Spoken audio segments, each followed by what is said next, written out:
कि हम हैं दूरदर्शी दर्पण, आईना समाज का।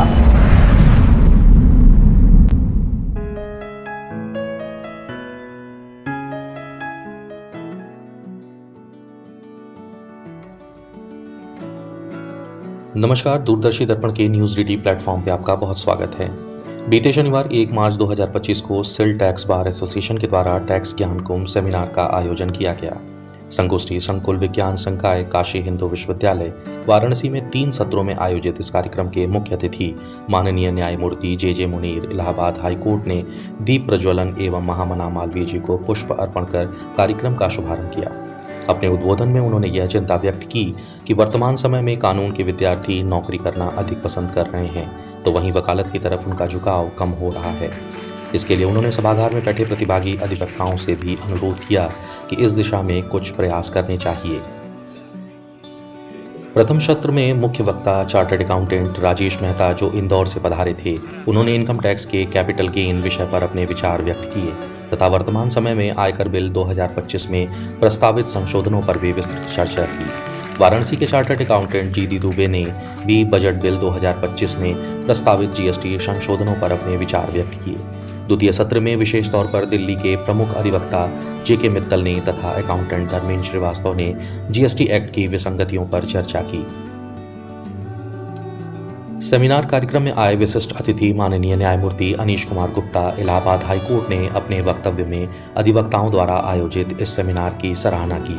साथ ही उन्होंने कहा कि इस तरह के आयोजनों का प्रयास बराबर होना चाहिए। उन्होंने कहा कि वर्तमान समय में समाज में व्याप्त बुराइयों की जड़ में ज्यादा प्रमुख कारण न्याय में विलंब है। जब समाज को तत्काल न्याय प्राप्त होने लगेगा तो समाज की अनेक बुराइयां धीरे धीरे स्वतः ही समाप्त होने लग जाएंगी। न्यायमूर्ति श्री गुप्ता ने हाईकोर्ट में लंबित वादों की संख्या में लगातार वृद्धि पर अपनी गहरी चिंता व्यक्त की। सेमिनार में आए हुए अतिथियों का स्वागत प्रमोद राम त्रिपाठी अध्यक्ष सिल टैक्स बार एसोसिएशन के द्वारा किया गया।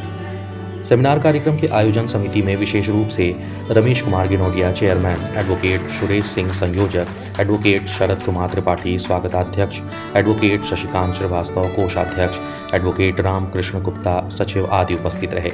सभा का संचालन अमित कुमार राय तथा अभिनव चौरसिया ने किया।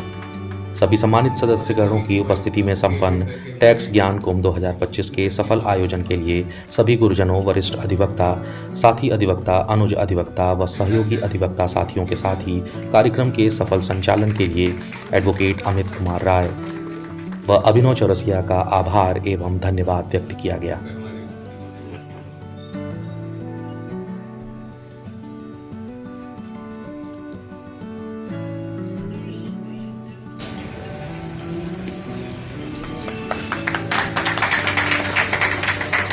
अब मैं बुलाना चाहूंगा कि हमारे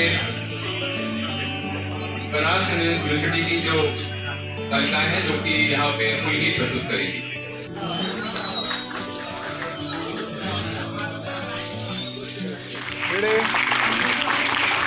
बहुत ही सुंदर डायरेक्टली डिजाइन की है। बधाई दें अध्यक्ष सचिव व पूरी कार्यकारिणी को जिन्होंने इस सत्र की एक और उपलब्धि इसमें ऐड।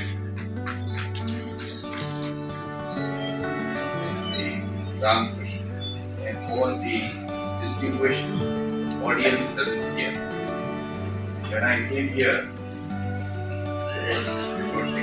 आपका कार्य बनारस में काफी सराहनीय रहा और ऐसे प्रशासनिक अधिकारी की कार्य काफी सराहनीय रहा। इवन 28 तारीख को आप अवकाश प्राप्त किए, 27 तारीख तक जो भी व्यक्ति गया होगा निश्चित रूप से उसका तत्काल निवारण इन्होंने अपने अधिकारियों और अधिकारियों से कराया होगा। इसके लिए बहुत बहुत साधुवाद।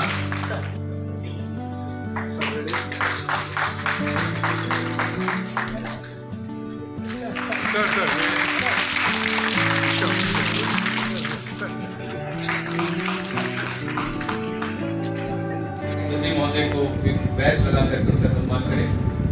भैया मैं विश्वनाथ जायसवाल जी को बुलाना चाहूंगा कि वहां हमारे सचिव महोदय को एक रुद्राक्ष माला भेंट कर उनका सभागार स्वागत लगल है। तो हम इधर देख लिए।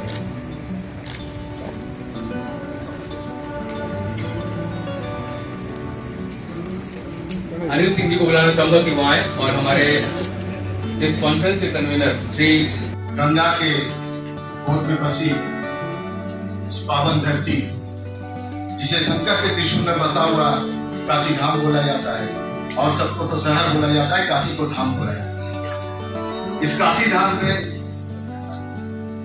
हम एक ऐसी जगह पर बैठे हैं जो पंडित मदन मोहन मालवीय जी की तपोभूमि, कर्मभूमि, विद्या। जीएसटी में कैश का मतलब मेरे अनुसार जो जीएसटी के लेजर में पैसा पड़ा उसको भी कैश लेजर बोलते हैं, पर मेरे अनुसार इनकम टैक्स में कैश लेजर या कैश का मतलब होता है जो करेंसी होती है। तो अगर किसी डेवलपर को आपने अपनी लैंड हैंडओवर कर दी, उसने कहा कि मैं आपको 4 फ्लैट हैंडओवर करूंगा, 20 लाख रुपए नगद दूंगा और 1 करोड़ रुपया चेक से दूंगा, तो 45(5)(a) के अनुसार जो पैसा आपको चेक से मिलने वाला है वो तो आपका इनकम टैक्स के बाहर हो गया, क्योंकि वहां लिखा sale consideration will be the full value of the.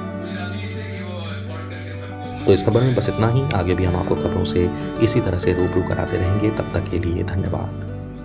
आपका अपना दूरदर्शी दर्पण एक नए अंदाज में अपने बनारस और देश दुनिया की खबरों से जुड़े रहने के लिए इसके YouTube चैनल को सब्सक्राइब करें और हाँ, लगातार अपडेट्स पाने के लिए बेल आइकन को प्रेस करना न भूलें।